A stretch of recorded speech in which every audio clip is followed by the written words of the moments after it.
కరీంనగర్ జిల్లా గంగాధర మండల plumber association ఆధ్వర్యంలో తెలంగాణ చౌక్ నుండి కలెక్టరేట్ వరకు భారీ ర్యాలీ నిర్వహించారు.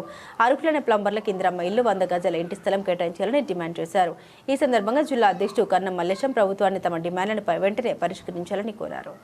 జిల్లా అధ్యక్షుని కన్నం మల్లేశం జేఏసీ కమిటీలో వైస్ ప్రెసిడెంట్గా పదవి ఇవ్వడం జరిగింది. 9 తారీఖు నుండి 14 తారీఖు వరకు బంద్ కార్యక్రమంలో ప్లంబరు సభ్యులందరూ హుజురాబాద్ నుండి, జమ్మికుంట నుండి, గంగాధర నుండి మాకు మద్దతు తెలపడం జరిగింది.